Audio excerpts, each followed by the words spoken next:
Boa noite, Seven Bikers. Estamos começando mais uma live em alguns minutos. Vamos aguardar todos entrarem. Em alguns minutos nós vamos receber Ricardo Vargas, nutricionista. Hoje nós vamos ter um bate-papo incrível sobre sistema imunológico e funcionamento do intestino. Eu estou aqui já chamando. Nós vamos fazer uma conexão aqui da Flórida, lá para Brasília, que é onde o Ricardo Vargas está. A noite está começando a chegar por aqui.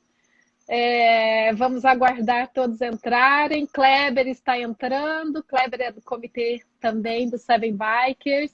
Boa noite, Ricardo. Boa noite, me ouve bem? Boa noite, Perfeito. tudo bem? Tudo bem, perfeito. Muito obrigada por estar aqui conosco.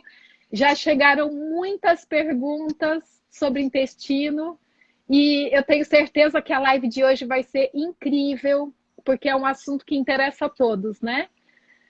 Para quem está entrando, boa noite, Elis. Tudo bem? Elis também é do Comitê Seven Bikers, lá do Mato Grosso do Sul, lá de Campo Grande. Eu estou vendo várias pessoas entrando. E em alguns minutos a gente vai começar essa conversa que está sendo esperada por todos vocês. Doutora Andréia Nutri, que também é nossa Nutri, que também faz lives incríveis com a gente. Que bom ter você aqui com a gente, doutora Andréia. Nós vamos hoje conversar sobre saúde do intestino. Já chegaram várias perguntas, viu, Ricardo? E tem muitas dúvidas, mas eu tenho certeza que a gente vai conseguir aproveitar bastante essa próxima hora que a gente tem. Oi, doutora Andréia, bem-vinda aqui com a gente. Logo, logo a gente vai ter outra live com você também. Para quem está com perguntas, nós já colocamos um quadro para as pessoas mandarem dúvidas, então a gente já fez um roteiro para a gente conseguir aproveitar bastante, né, Ricardo? Uhum. E aí nós vamos, então, fechar as perguntas agora, para a gente conseguir se concentrar nas perguntas que já ouvi, doutor Ricardo. Consegue me ouvir bem? Sua imagem está um pouquinho nublada,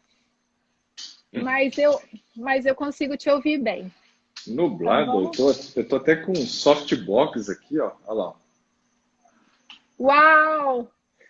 Produção tá grande aí, hein? É que a gente estava num ritmo bem frenético aqui para gravar um programa de restauração do sono que eu tenho. E Sim, enquanto a gente está aqui, o vídeo está rolando lá, o vídeo de lançamento do nosso programa de restauração do sono. Depois, quem tiver interesse, é só entrar na minha bio para poder conferir. perfeito. Vale super a pena porque é um dos nossos pilares também, né? A gente já teve live sobre o sono, mas a gente precisa entender muito bem todos os 8 pilares para a gente realmente ter uma saúde, uma qualidade de vida boa, né? Então, vidro na frente da câmera do celular. Tem algum vidro na frente da câmera do celular? Vocês Não, conseguem visualizar bem? o que Não, tinha lá acho que tá ok. atrás é a minha estante com alguns livros ali. Mas Perfeito, todos ali perfeito. não, ali só tem uma Então, parte. queridos, ah, Vou virar aqui tá de dando lado. para... Aqui aí eu acho que não aparece a Isso, estante e aí fica melhor. perfeito. Melhorou, tá? 100% agora. Perfeito, ficou Que bom. ótimo. Então vamos começar a nossa conversa de hoje, porque vai ser pouco tempo, né, Ricardo, para a gente conversar sobre os assuntos tão importantes que a gente precisa conversar hoje, né? Então, fora que A o gente segundo vai. ele fica passando rasteiro na gente, né? Dá o tempo, ele derruba, é incrível. Pois é, então eu vou controlando o tempo aqui, e se no final tiver tempo, a gente volta com algumas perguntas que aparecerem. Então, agora vai ser fechada as perguntas. Vocês podem ir clicando muitos corações ali para a gente saber que vocês estão acompanhando. Mas as perguntas, se houver tempo, a gente vai voltar com elas no finalzinho da live. ok?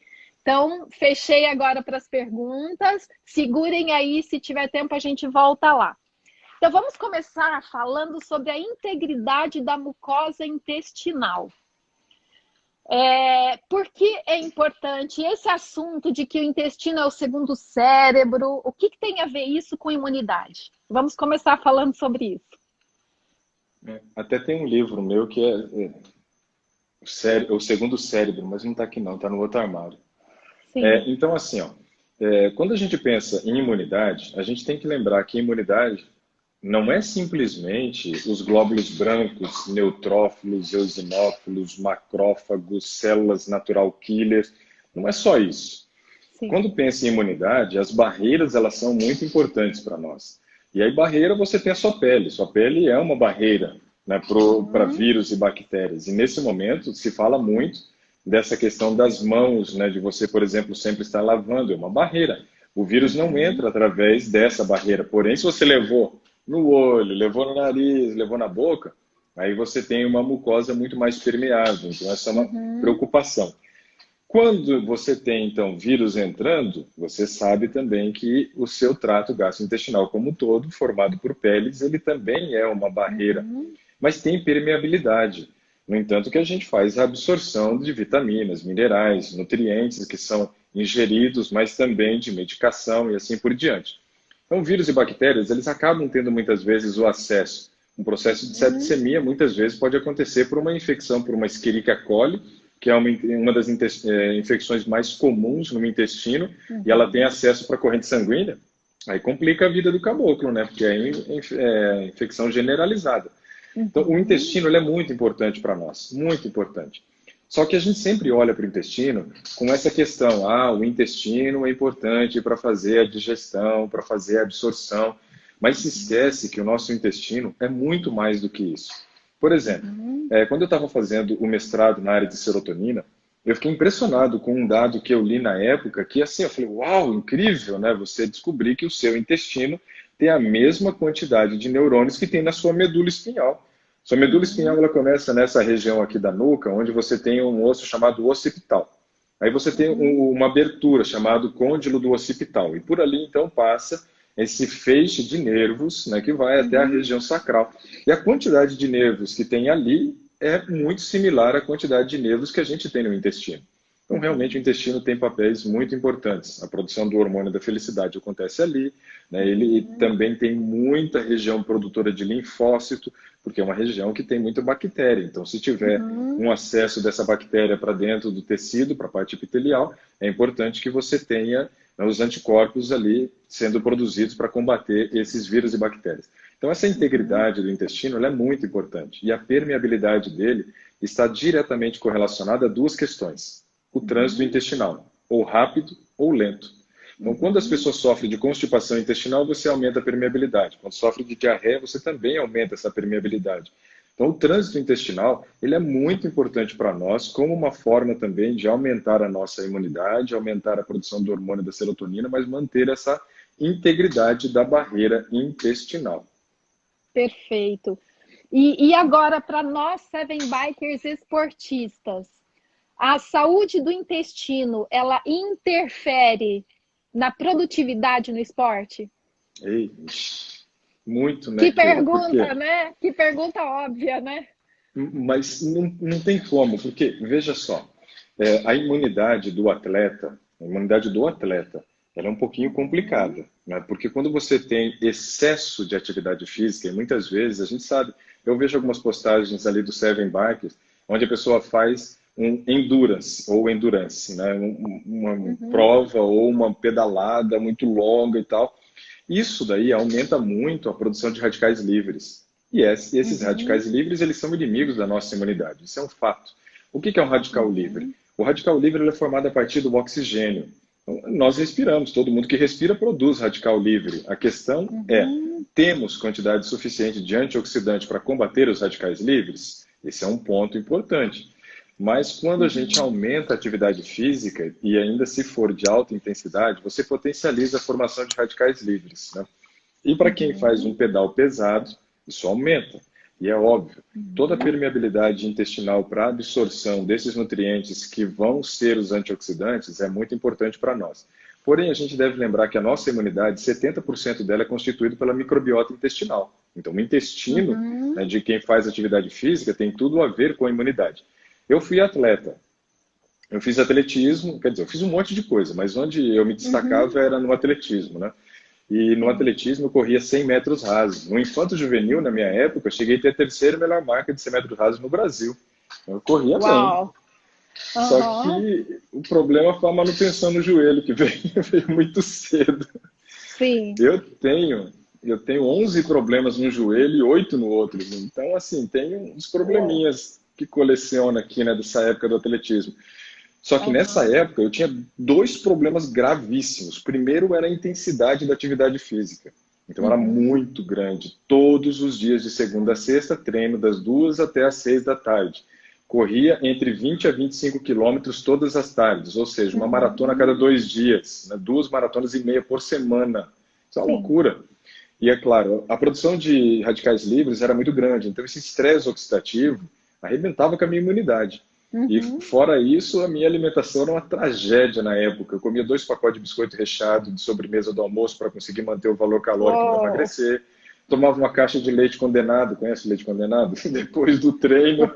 Então, assim, era terrível. E sofria de constipação intestinal. Nossa, minha imunidade era um horror, um horror.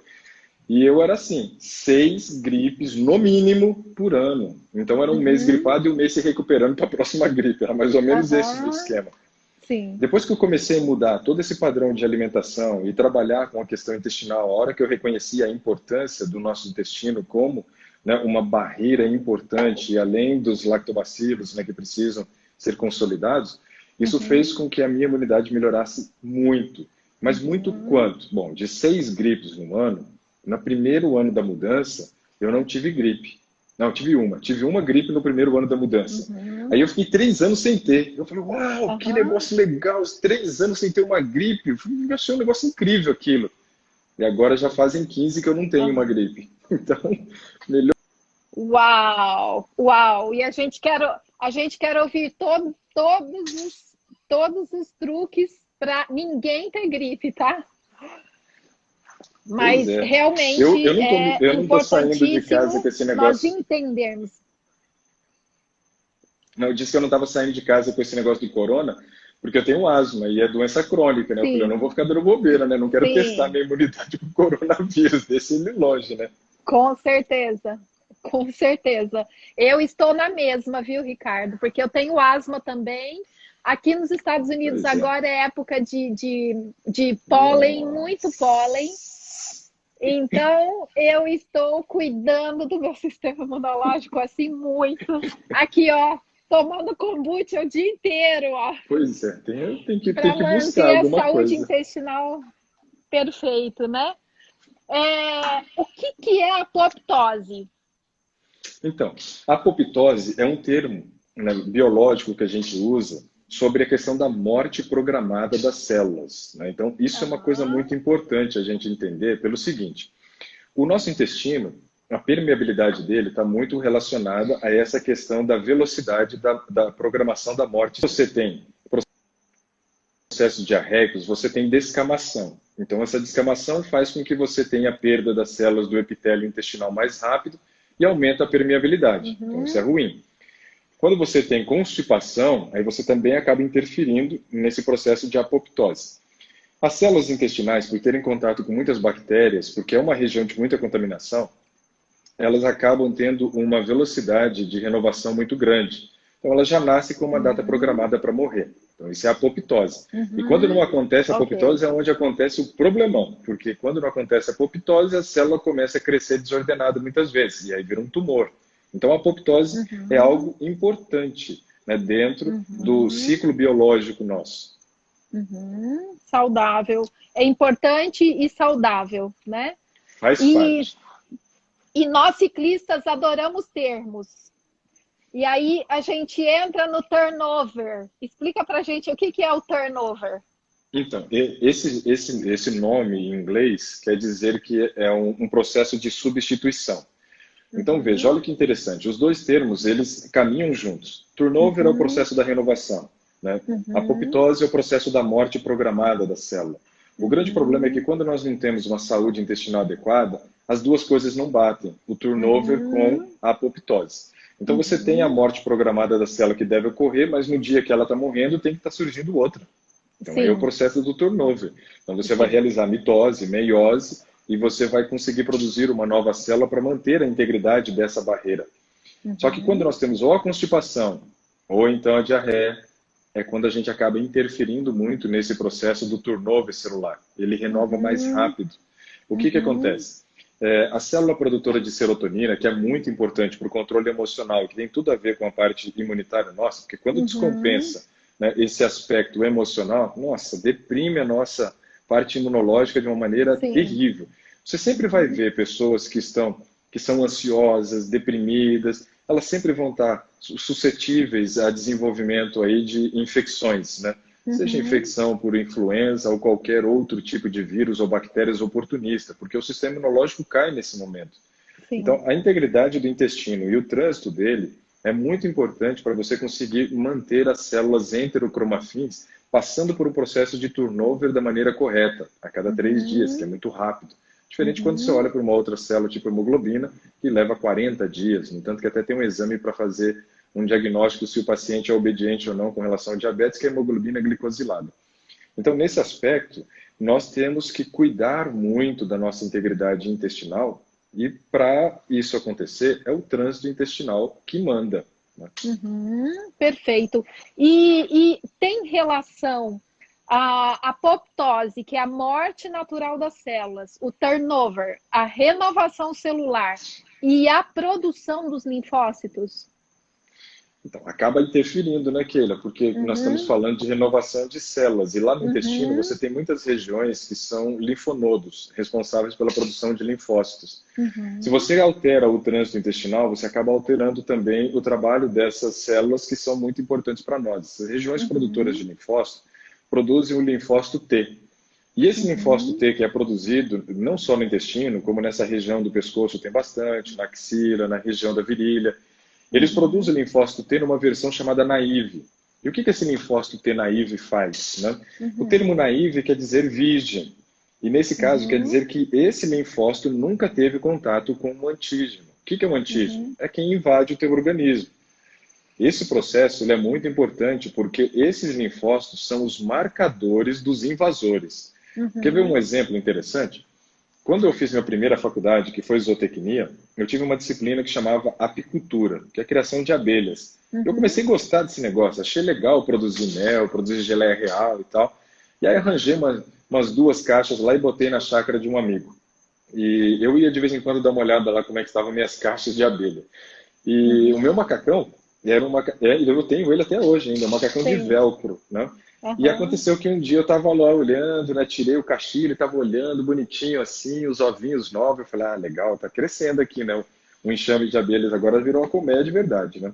E estava olhando. De repente, tinha uma abelhinha que tinha entrado, porque meu macacão abriu, era de velcro, e eu não percebi. Mas não era só ela que tinha entrado. Tinha entrado algumas abelhas. E ela foi descendo, chegou na região do tornozelo, a bota apertou e ela me ferroou. Quando a abelha ferroa, ela libera um feromônio chamado 9-hidroxieptanona. E isso mostra para as outras abelhas que eu sou o inimigo. E as abelhas todas quiseram entrar. Aí eu fechei e falei, não, fica as que estão aqui que é melhor e eu vou correr. Uau! E eu tomei mais de 60 ferroadas aquele dia. Nossa.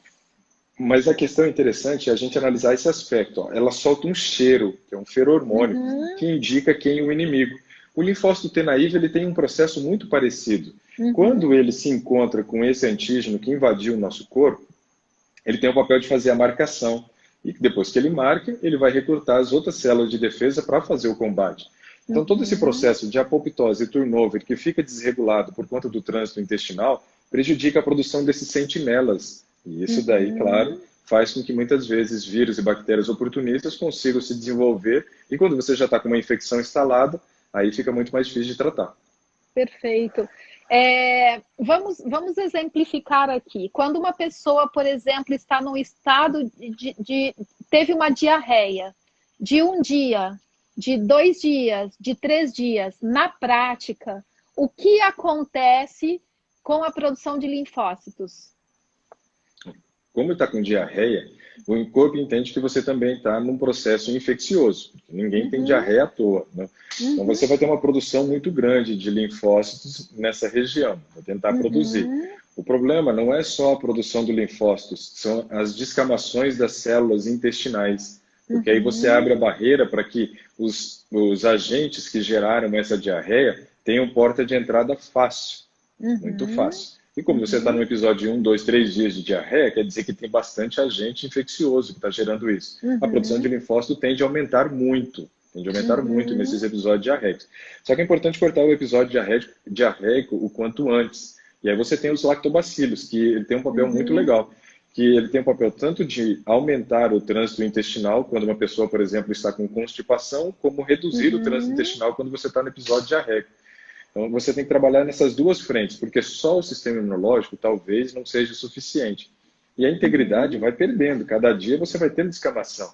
Imagina que o intestino ele tem formato de dedos, né, que são as projeções da mucosa. Nessa projeção de mucosa, você tem as células que compõem a parte mais externa dessas projeções, onde a gente tem ali as microvilosidades. Essas células são células epiteliais, né, do intestino. E são os enterócitos, e eles vão descamando. Se você tiver descamação, é ele quem serve como uma primeira barreira. Então, claro, você vai aumentar a produção de linfócitos, mas você vai ter uma porta de entrada também para um vírusinhos e bactérias aí que pode gerar um problemão depois. Sim, com certeza. Vamos aproveitar e falar aqui sobre a questão emocional. Quando o intestino não está funcionando adequadamente, a gente até fala o termo enfesado, quando uma pessoa está irritada e nervosa. O que tem a ver esse termo enfesado? Pois é, enfesado é porque ele está cheio de fezes, né? Então, sim, a melhor recomendação para ele é mandar ir no banheiro, dar uma aliviada, que ele volta bem melhor. Sim. Mas é importante a gente compreender que o termo enfesado vem justamente para as pessoas que têm um trânsito intestinal lento. E a maioria das pessoas tem um trânsito intestinal lento. É difícil a gente ter uma estatística, porque o Consenso Brasileiro de Constipação Intestinal, não sei o americano, mas deve ser do mesmo jeito, eles têm uma visão muito distorcida, no meu ponto de vista, de enxergar o que é um trânsito intestinal normal. Se você pega, por exemplo, aqui um livro, deixa eu pegar um livro aqui para mostrar para vocês. A capa do meu livro tem as fotinhas dos bichinhos que a minha filha vão colando. Ó, esse livro aqui, por exemplo, ó. Está aparecendo no espelho, mas é Fisiologia Médica, né? Guyton e Hall. Esse daqui é pequenininho assim, só isso aqui, ó. Um ano para ler. Nossa, isso aqui é material que a gente, por exemplo, assim, está entediado, fala, o que eu vou fazer? Vou estudar fisiologia. Mais ou menos assim. É difícil. Aí tem esse, tem um outro, cadê o outro? Tem uns livros aqui que é cabuloso, viu? Tem um de neurociências aqui, que o bicho é gigantesco, também está lá embaixo. Meus livros, eu estava usando uns livros, até no chão lá. Cadê? Olha lá. Lá de baixo. É o último lá, é o Neurociência, também é do tamanho desse daqui. Se você pega esse livro aqui, você vai estudar, ele está falando sobre fisiologia. O que é fisiologia? Logia é estudo, físio é físico, é o funcionamento do nosso organismo, então. É isso que essa ciência estuda, fisiologia. E quando você olha para a fisiologia, quando você abre no capítulo aqui, por exemplo, de digestão, né, onde vai falar do sistema digestório, você vai encontrar que toda refeição gera estímulo de defecação. Então eu acho muito estranho quando você olha, por exemplo, essa visão desses consensos dizendo que o intestino tem que funcionar de 3 a 4 vezes na semana. Eu acho uma loucura esse aspecto, né? Então, quando funciona de 3 a 4 vezes, para mim já está enfesado. O que é o normal? O normal é o que era quando nós éramos bebês. Esse era o normal. Era mamou, defecou. Isso é normal. É reflexo gastrocólico, isso é fisiologia. A fisiologia mais pura que existe é a fisiologia do bebê. Olha, ele quer fazer xixi, ele faz. Ele quer fazer cocô, ele faz. Ele está com fome, ele come. Ele está com sono, ele dorme. Está com dor, ele chora. Ou seja, ele responde tudo que o corpo dele manda de mensagem. A gente não. Depois que a gente cresce, a gente começa a virar surdo fisiológico. Esse é um termo que você não vai encontrar em lugar nenhum, que fui eu que inventei, né? Então, assim, o nosso corpo tenta falar com a gente o tempo todo, mas a gente ignora. Sim. Ignora. Então, quem está enfesado, que ele é porque realmente ele ignorou, né, esses reflexos gastrocólicos, ou ele cometeu dois erros muito grandes. O primeiro, fracionou demais a refeição. Comeu aí 6 vezes ao dia. Porque quando você come muitas vezes, você acaba ingerindo um volume muito pequeno em cada refeição. Isso é um problema. Porque imagina, você tem uma luz intestinal aqui. Essa luz intestinal, quando que seu intestino vai funcionar? Quando tiver fezes aqui que pressione, ó, que tenha volume suficiente para você empurrar. A partir desse momento que você gerou essa lei da física, da ação, vem a reação. Aí você tem a contração para poder conduzir isso para frente. Quando as pessoas comem muitas vezes ao dia, o volume que elas ingerem é muito pequeno. Então o que acontece? Em vez de chegar lá e completar, chega e faz isso aqui. Ah, não completou. Aí precisa comer de novo. Aí tem que comer de novo. Agora tem que comer mais 2 vezes. Ah, agora completou. Então a pessoa às vezes tem um número muito grande de refeições até ela conseguir gerar essa ação sobre a musculatura intestinal para que haja contração. Qual é o problema disso? O trânsito intestinal vai ficar comprometido. E o segundo é que o povo gosta de uma comida refinada que eu nunca vi, viu? Alimento integral parece que é veneno para alguns, né? E isso é um problema. Não tem como o intestino funcionar se você não comer alimentos integrais. E a gente valeria muito a pena a gente analisar, né, o que quer dizer refinado e integral. Eu acho muito boa essa definição. Se você olhar no dicionário, o integral, ele vem do latim e quer dizer integrale, intacto, não tocado. Olha que interessante, alguma coisa que está intacta, que não foi tocada. Aí quando você olha a definição de refinado no dicionário, diz assim: refinado é o processo pelo qual o alimento passa e fica puro. Eu falei, puro? Como assim puro? Que história é essa? Se o alimento refinado está puro, quer dizer que o integral é impuro?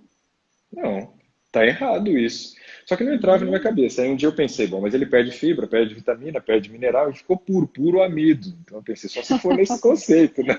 Sim. Mas não era aquele. Depois de 3 anos olhando para a palavra refinado, falando, tem alguma coisa nessa palavra que eu não vejo. Eu vi. Sabe aquele momento assim, revelação? Eu tive com a palavra refinado. Eu olhei para ela e não via uma palavra, eu via duas. Eu via o re e o finado. Finado. Finado é morto. Olha que pecado. 3 anos, Kira. 3 anos eu Morto escrevia. 2 vezes. Morto 2 vezes, Morto porque duas vezes. o re é um prefixo que vem do latim. E esse prefixo que vem do latim chamado re quer dizer elemento designativo de repetição. Então é 2 vezes. Por exemplo, quando eu faço a revisão de um texto, quer dizer que eu vi ele uma vez e estou vendo pela segunda vez. Quando eu faço uma reeducação alimentar, porque eu fui educado uma vez, estou tendo que educar pela segunda. Então, quando a gente fala de refinado, a gente está falando de alguma coisa que é morto 2 vezes. E eu fico pensando como que a gente, às vezes, tem uma interpretação errada de um aspecto. E a gente, às vezes, é muito... Como é que eu poderia dizer assim? Sem critério. Sem critério. Acho que essa é uma boa palavra. Sem critério. Você quer ver que interessante? Ó? Quando você vai no supermercado, você pode responder aquele, que eu sei quais serão as suas respostas. Mas se você vai ao supermercado, você compra um pacote de farinha furado? De jeito nenhum. Não. E por que a gente não compra? Porque a embalagem foi violada. Você compraria um molho de tomate, por exemplo, que aquele selinho de pressão dele lá de cima tivesse rompido? Não. Não. Porque a embalagem foi violada. Então quer dizer que ninguém come alimento, né, que a embalagem tenha sido violada. Olha a hipocrisia. A gente come alimento refinado. O que era a embalagem? A embalagem era fibra, ela foi removida, ou seja, foi violada. Por isso que o alimento integral é dito como intacto, inteiro, não tocado, não violado, por causa desse aspecto, porque ele mantém a sua integridade e ao manter a integridade ele mantém todas as vitaminas, minerais, a fibra, o carboidrato e assim por diante, não tem perdas. Então, às vezes, o nosso senso de critério é muito ruim. A embalagem do produto industrializado não pode ser violada, mas a do natural pode? Não make sense. Não faz sentido, né? Não, de jeito nenhum. E uma pergunta que não quer calar. Muitas pessoas mandaram essa perguntinha para mim, para perguntar para você hoje. Vamos falar um pouquinho sobre flatulência. É possível estar totalmente saudável e ter o hábito de soltar gases o tempo inteiro? Pois é, Keila. Eu digo assim, ó, produzir gases não é problema nenhum, o problema é na presença de quem você vai soltá-los, né? Sim, sim. Aí é onde complica a situação. Mas o que a gente tem que entender é o seguinte: como nós temos essa microbiota formada por bactérias, né? Essas Sim. bactérias, elas são bactérias que o processo de sobrevivência e crescimento das colônias acontece através da fermentação. Esse é um fato. Uhum, Não tem como. Todas elas são bactérias fermentativas. E por serem uhum, bactérias fermentativas, elas vão fermentar o alimento. Mas não é qualquer tipo de uhum, alimento que elas fermentam também. Elas têm preferência por fibra. Então, quando nós uhum, somos saudáveis e comemos fibras, é óbvio que vai ter o processo fermentativo.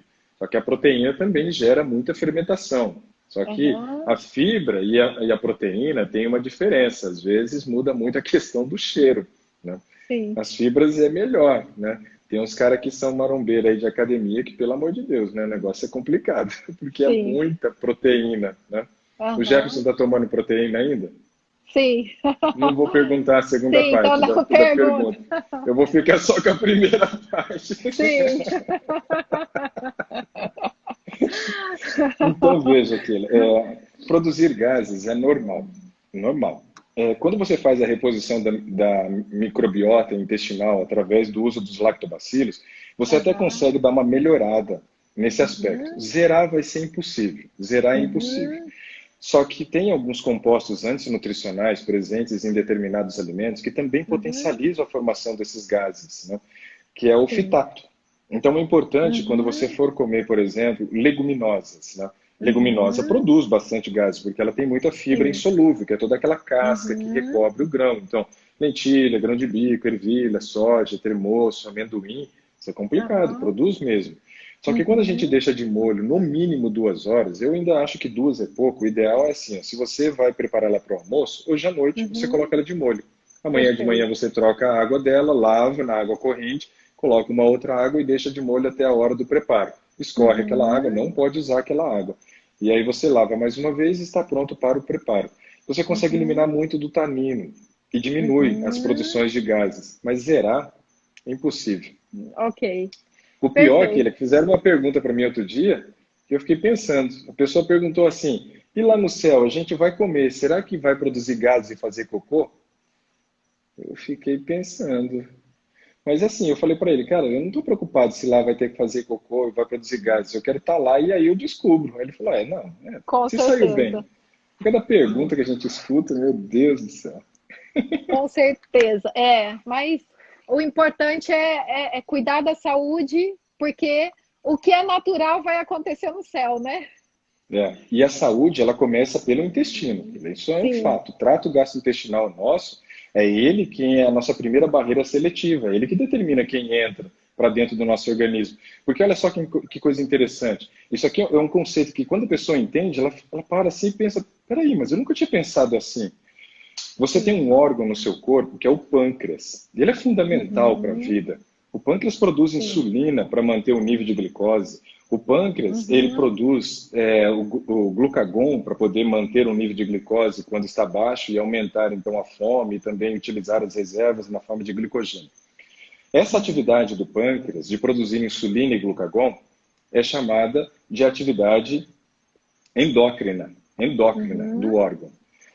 Endócrina, endo quer dizer para dentro, Uhum. para dentro.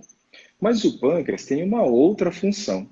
Ele produz enzimas. Ele produz lipase pancreática, ele produz amilase pancreática, ele produz Uhum. as carboxipeptidases, as peptidases, as elastases, ou seja, várias enzimas que estão correlacionadas ao processo da digestão. Só que essa função do pâncreas é chamada de exócrina. Uhum. Endócrina joga para dentro, exócrina joga para fora. Lembra da Bíblia lá? Se a gente for olhar os primeiros livros lá, Gênesis, aí depois vem Êxodo. O que quer dizer êxodo? Êxodo é saída. Saída. Então, quando você tem um órgão que tem essa atividade exócrina, uma função exócrina, ele está jogando para fora. Mas ele joga para o intestino. E o intestino é fora do corpo? E aí? Interessante analisar isso, né? Uhum. Sim. Tudo que está na sua boca, que está no seu esôfago, que está no seu estômago e que está no seu intestino, está fora do seu corpo. Isso não é considerado dentro do corpo. Quando que vira dentro do corpo? A partir do momento que passa para a porção intestinal, vai para a veia porta, conduz até o fígado metaboliza tudo que chega ali e depois ele distribui. Então, esse conceito ele é muito importante a gente entender, que quando joga fora do corpo, ou seja, o trato gastrointestinal... Aqui. Voltou? Voltou, Keila? Uhum. Então, assim, Sim, o trato voltou. gastrointestinal nosso, ele é a nossa primeira barreira. É a nossa primeira barreira, sem considerar a pele, né? Nós estamos falando para ter acesso, né, pelo trato gastrointestinal. Então, ele é a primeira barreira nossa, porque enquanto está dentro do intestino, está ainda para o lado de fora do corpo, não entrou no corpo. Por isso, a integridade intestinal é algo muito importante para a questão da nossa imunidade e para a questão também de ajudar, né, manter, né, não só a integridade imunológica, mas a psicológica, porque é lá que é produzido o hormônio da felicidade. Perfeito. Vamos aproveitar e falar um pouquinho de que muitas pessoas se alimentam perfeitamente, mas não se hidratam adequadamente. O que acontece quando o corpo não tem água suficiente? O intestino não funciona. Ele vai ficar enfesado. Exatamente. Keila, imagina, você tem um tipo de fibra que hidrata, que é chamada de fibra solúvel. Essa fibra solúvel, se ela hidrata, ela precisa de água. Para que ela serve na questão do trânsito intestinal?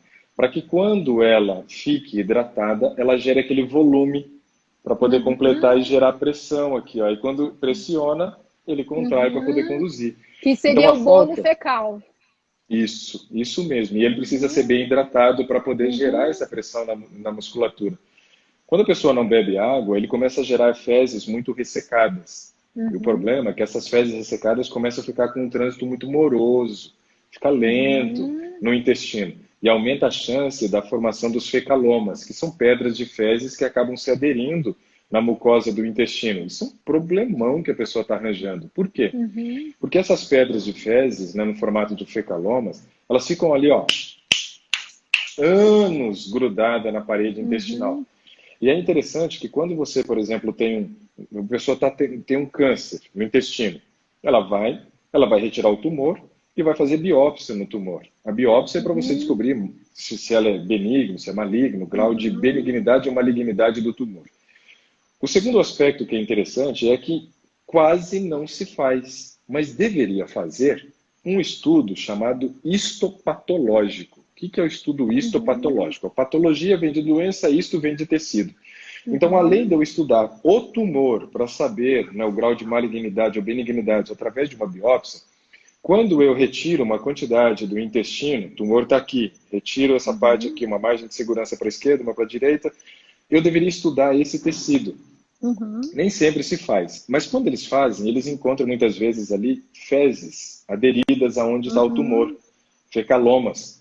E eles conseguem determinar a idade daquele fecaloma, 20, 30 anos, está ali grudado no intestino. E é claro que a água tem um papel fundamental no processo da formação do bolo fecal, para que ele tenha o seu curso normal dentro do intestino. E uma pergunta que muitas pessoas têm é: em que momento é melhor tomar a água? Água junto com a refeição é saudável? Não é saudável? Ok. Uma opção interessante, que eu acho a melhor de todas, é você fazer uma conta para descobrir quanto você precisa beber de água. Nessa conta, a gente não leva em consideração a água da atividade física. A água da atividade física é uma água extra. Se você precisa de 2 litros,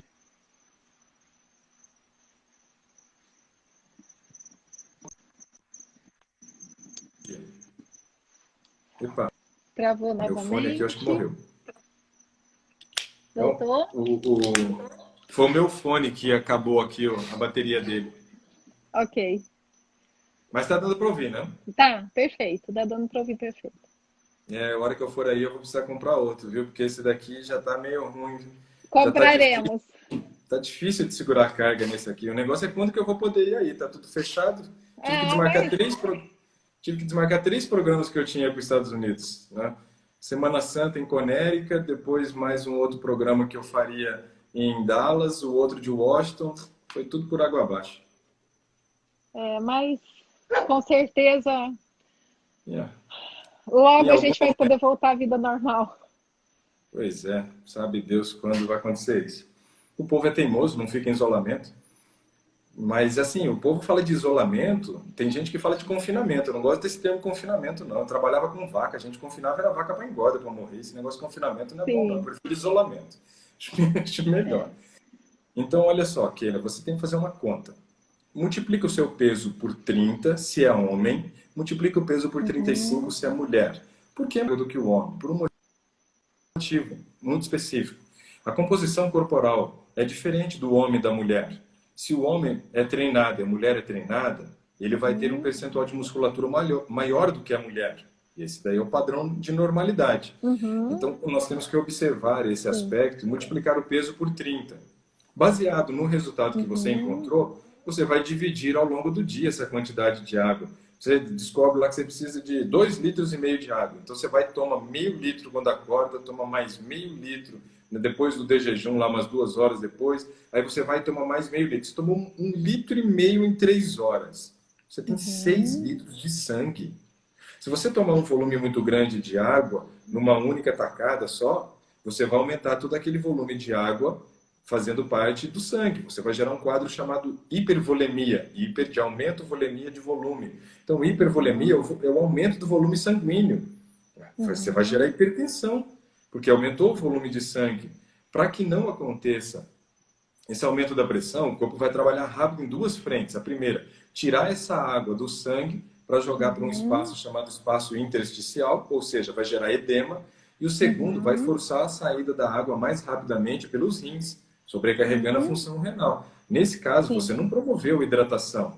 Por isso, o ideal é que você divida essa água ao longo do dia e vá dando bicadinhas, vá bebendo aos poucos, porque aí você tem tempo de poder se hidratar. E com relação à água junto à refeição, tem uma pesquisa que mostra que até 150 ml de água junto à refeição não interferiria no tempo de esvaziamento gástrico. Então, seria o limite, no máximo 150. Mas é claro que o ideal, meia hora antes, 1, 2 horas depois, para que não haja a possibilidade de você diluir o ácido, que está cumprindo um papel importante da proteína no estômago.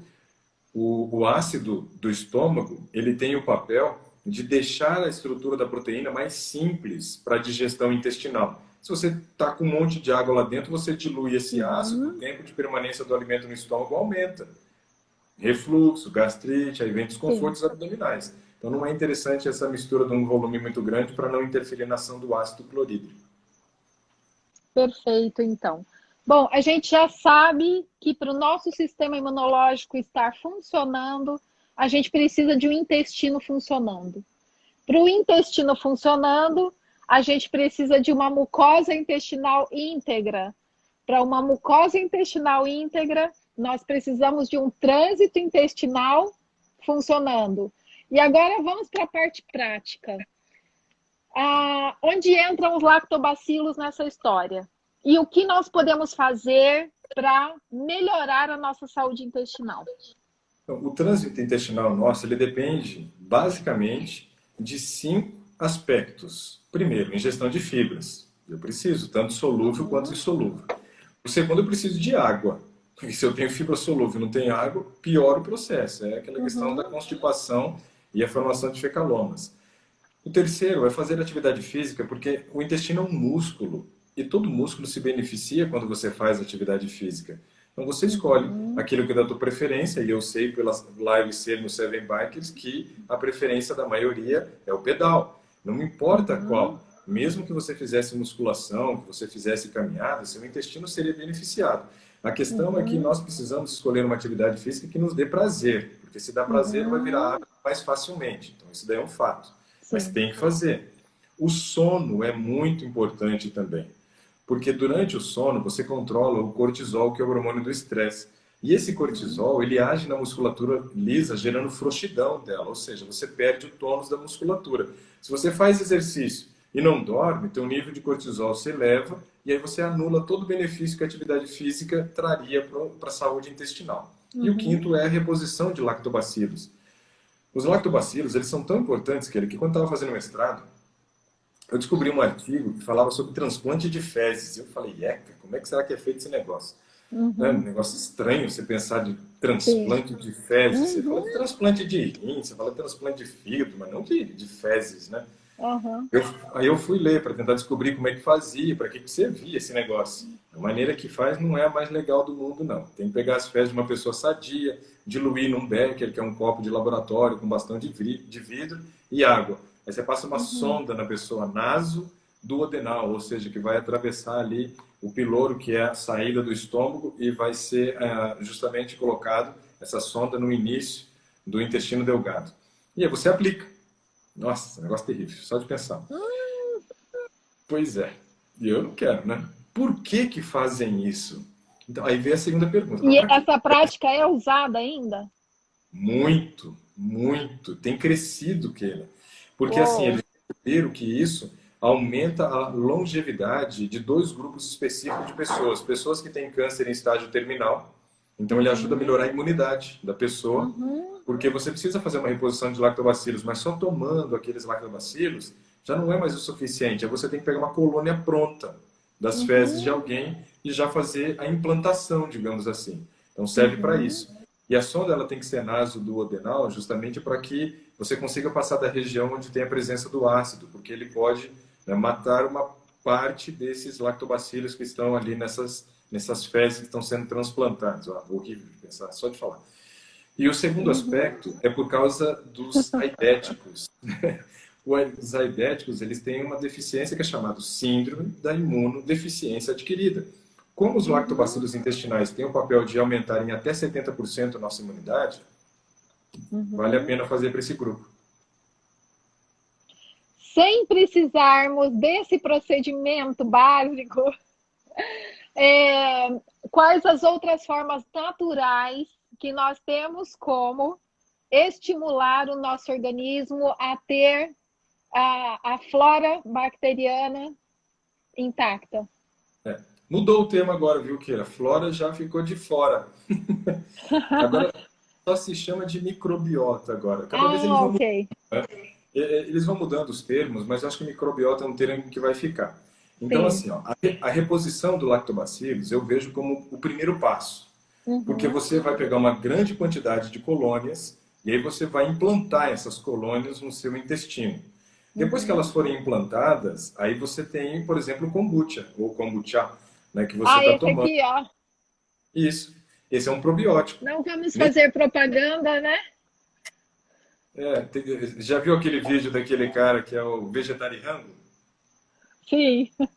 Então, quando não paga, ele fala assim, ó, não paga nós, então se não paga nós, não mostra. Sim. Fazer a mesma coisa aqui. Então, assim, Keila, esse kombucha, por exemplo, ele vai ajudar na manutenção. O ideal é que primeiro venha a reposição. E aí você tem o kefir, tem o kombucha, e tem várias outras opções, né, que hoje tem o probiótico, né? Você encontra alimentos agora que já são fermentados, que contêm probiótico.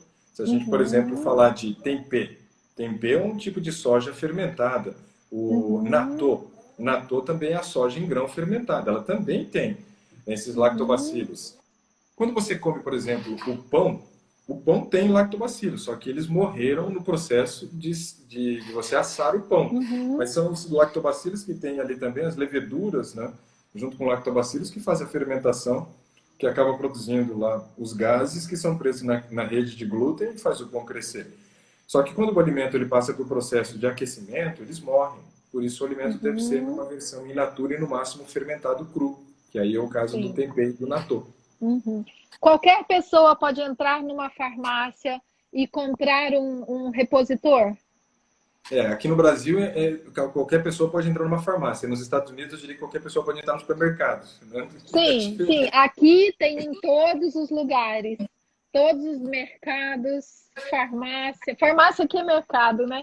Mas aqui a gente compra fácil e é estimulado que as pessoas façam uso disso pelo menos uma vez ao ano. Pelo menos uma vez. Ainda mais nesse período agora, que a gente tá diante de um inimigo invisível. A gente não sabe quem tem, quem não tem. Ó, eu li um negócio que eu fiquei assim, eu falei, eita, mas que desgraça é esse troço desse bicho, desse vírus? Ele morre, mas o RNA dele fica suspenso, né, no ar e pode contaminar a pessoa. Cara, que negócio louco! RNA agora fica voando. Essa eu não tinha ouvido ainda. Eu disse assim, ó, que o RNA do vírus fica voando. Agora você topa com ele na esquina ali, ó. O cara passou, espirrou, faz 15 minutos, o negócio está voando ali. Você nem vê a pessoa. Então, o contato social não é mais o contato físico de proximidade, não. É de você passar no mesmo rastro onde passou alguém depois de um tempo. Um negócio meio louco. Por isso que a disseminação dele está tão alta assim. O número de casos passando de 1.200.000 no mundo, né?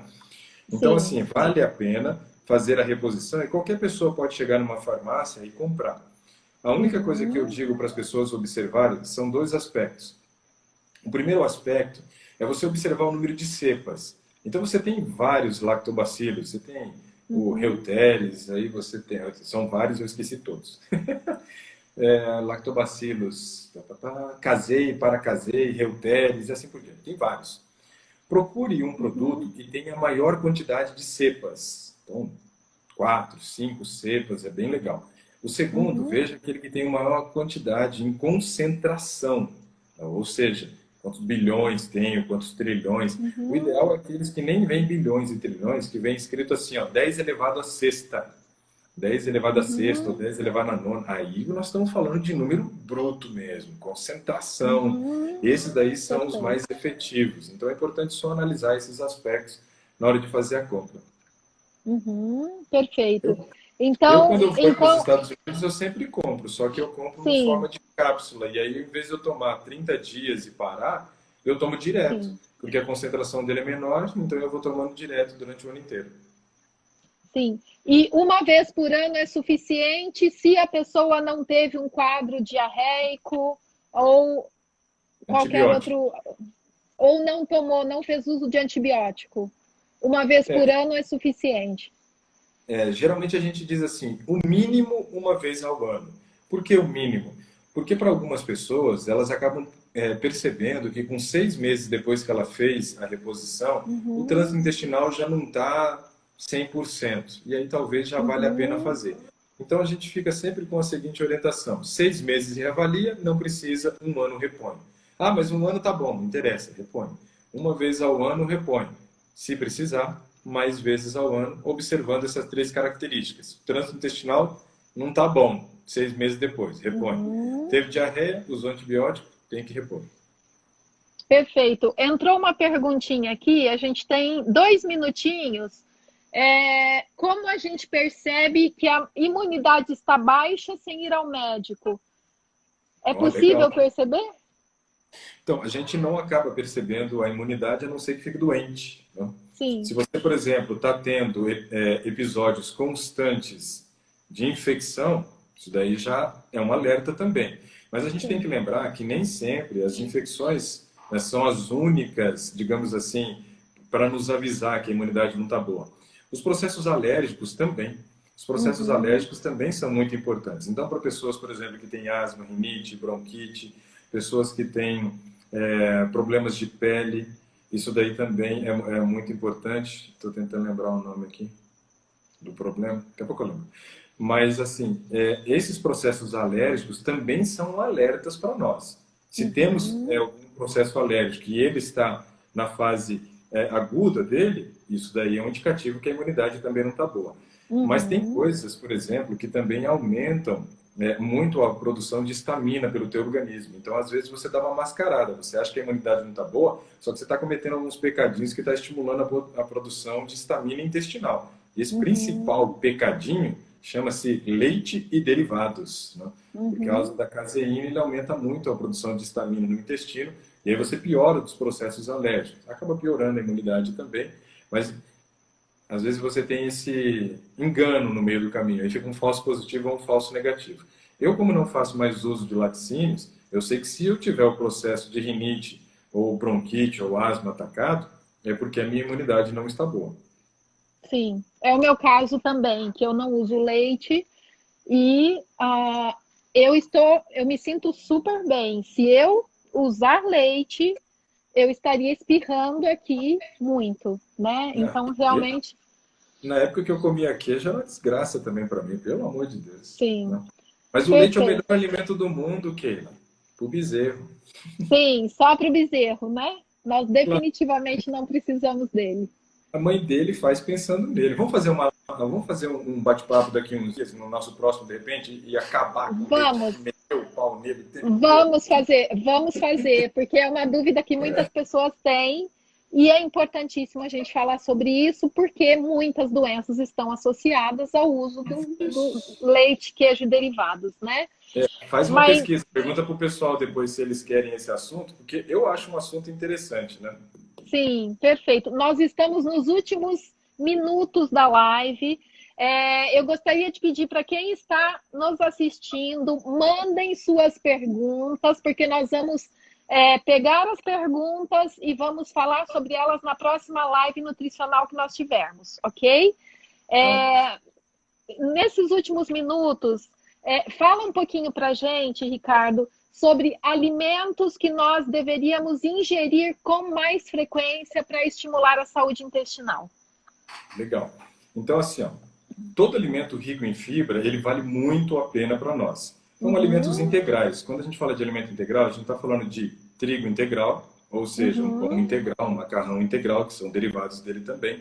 Estamos falando do arroz integral, aveia. Aveia é um negócio que não pode faltar na comida. Quem não come aveia não sabe o que está perdendo.